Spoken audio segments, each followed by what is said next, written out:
Estudando o Livro dos Espíritos com Allan Kardec.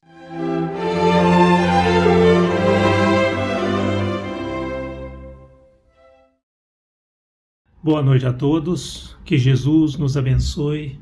Vamos juntos buscar o estudo do Livro dos Espíritos, na sua questão 106, que constitui a sexta classe, Espíritos Batedores e Perturbadores. Só que antes de adentrarmos o tema, nós deveremos fazer algumas observações preliminares do que seja a escala espírita. Essa classificação dos espíritos se baseia no grau de adiantamento deles, nas qualidades que esses espíritos já adquiriram, nas imperfeições de que ainda terão de despojar-se. E essa classificação, ela nada tem de absoluto. Ela foi realizada para que nós, encarnados, tivéssemos um entendimento a respeito de como é classificado pela espiritualidade a evolução dos espíritos. De forma geral, os espíritos admitem três categorias principais. Seriam três grandes divisões dessa classe espírita, em que eles classificaram da seguinte forma. Na última classe é a parte inferior da escala, onde estarão os espíritos imperfeitos, cuja característica é a predominância da matéria sobre o espírito e pela propensão ao mal. Os da segunda se caracteriza pela predominância do espírito sobre a matéria, pelo desejo do bem, são os bons espíritos.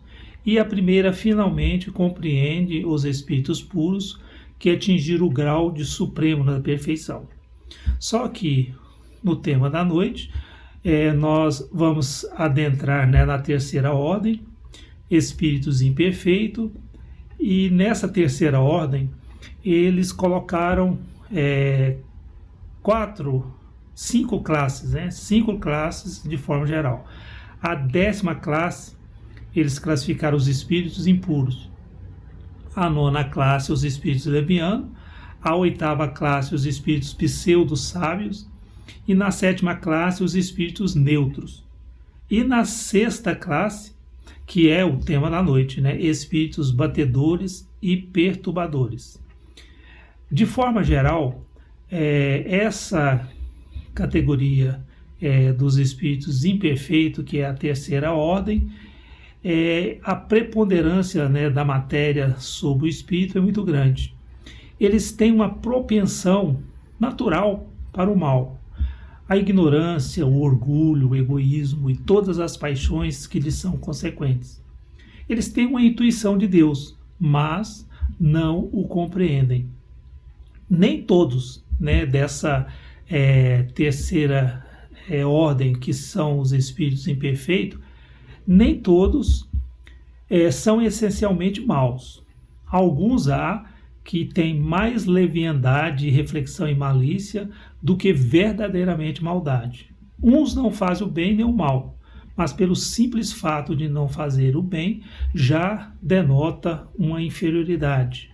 Outros, ao contrário, se comprazem no mal e se rejubilam com ele, quando há uma ocasião de praticá-lo. A inteligência pode achar-se neles aliado à maldade ou à malícia.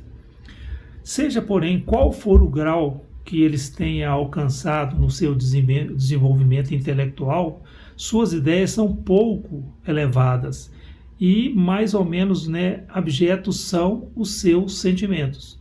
São sentimentos voltados à malícia, ao egoísmo, à vaidade. Restrito conhecimento tem das coisas do mundo espírita. Mesmo muitos desencarnados, eles não têm total consciência do que é realmente a espiritualidade, o mundo espírita. Suas ideias confundem muito com os preconceitos da vida corporal, porque eles estão muito ainda apegados à matéria. E não nos podem, pela sua evolução ainda primária, dar noções sobre a espiritualidade. Então, nas suas comunicações, elas são imperfeitas.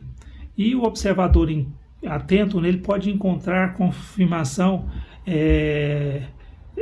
se está sendo dada uma comunicação de espírito inferior ou superior. É na linguagem que você vai detectar e que vai lhe revelar, né, o seu caráter, esses espíritos imperfeitos. Todo espírito que em suas comunicações trai um mau pensamento pode ser classificado, então, nessa terceira ordem, espíritos imperfeitos. Consequentemente, né, todo mau pensamento que nos é sugerido pela intuição, né, pela mediunidade, vem de um espírito desta ordem.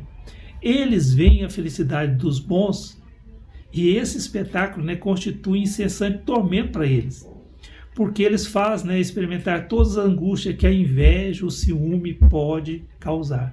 Por isso que eles procuram nos arrastar para o mal, para que fôssemos permanente companhia para eles no umbral, nos reinos inferiores. Esses espíritos imperfeitos, eles conservam a lembrança e a percepção dos sofrimentos que a vida corpórea lhe deixou, né, causou, né, as impressões a ele.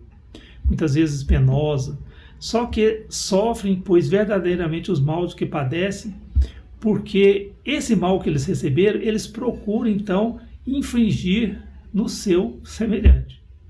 E como sofrem por longo tempo, julgam que sofrerão para sempre. Deus, para puni-los, quer que assim, né, o julgue, né? Então vamos lá. Sexta classe, espíritos batedores e perturbadores.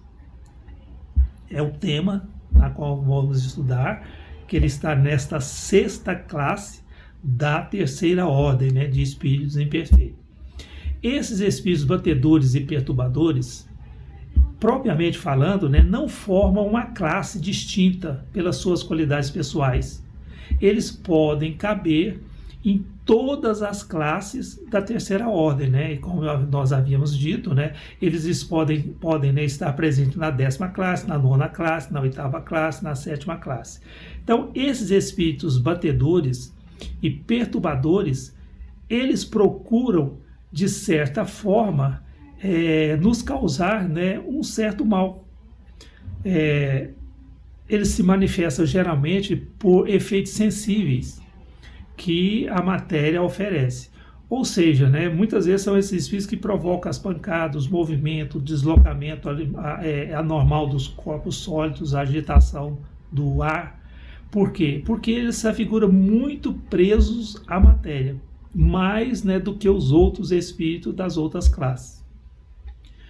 Parecem, né, ser os agentes principais das vicissitudes dos elementos do globo, que atuem sobre o ar, sobre a água, sobre o fogo, sobre os corpos duros que nas entranhas, né, da Terra. Reconhece-se que esses fenômenos não derivam de uma causa fortuita ou física, quando denotam um caráter intencional e inteligente.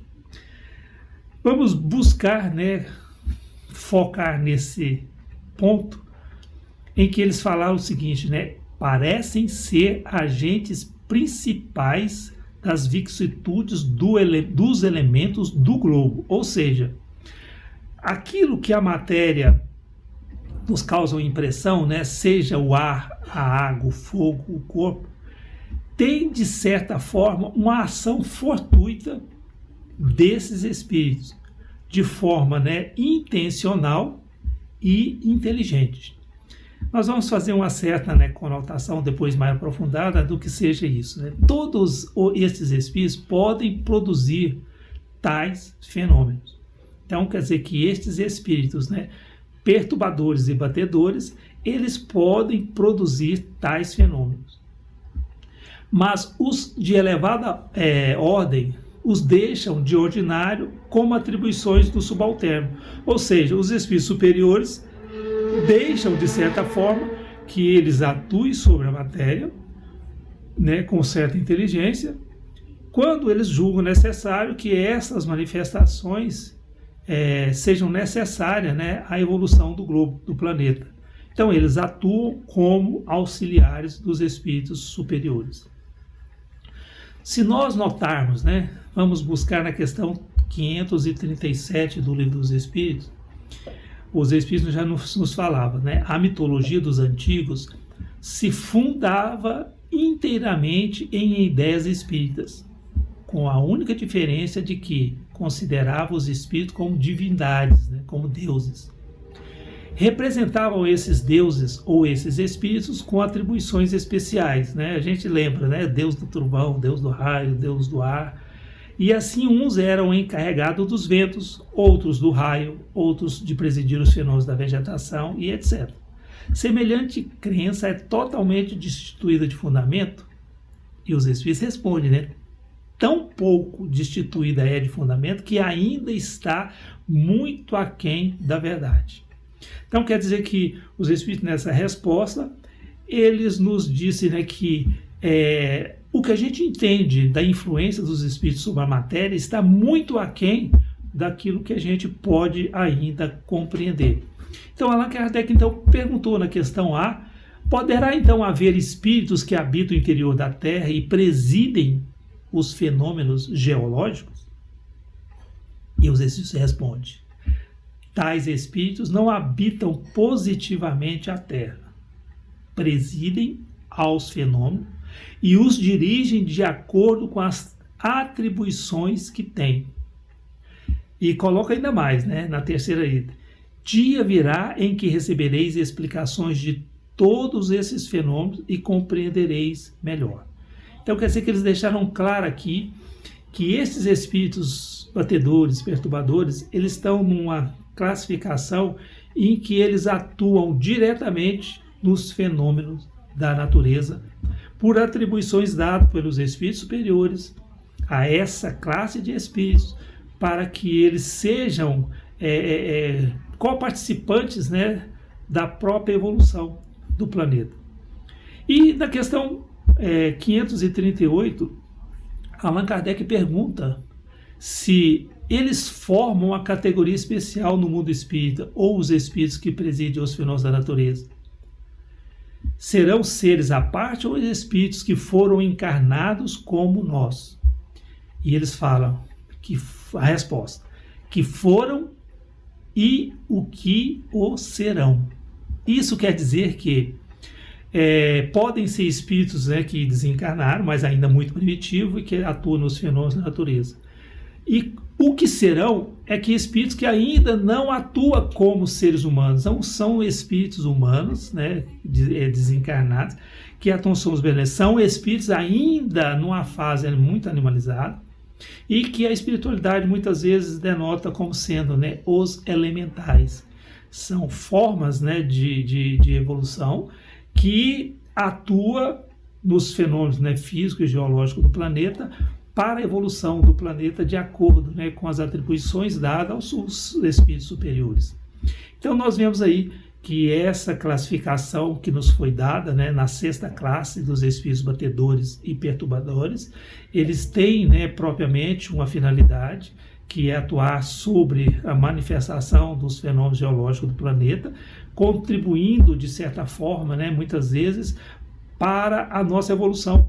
Porque a atuação nesses fenômenos geológicos, né, basta ver numa tempestade, quando ela varre, né, e levando, né, às vezes a destruição, ela muitas vezes, depois da destruição, vem a bonança, vem a calma, em que a natureza se regenera, se recupera. E assim somos nós.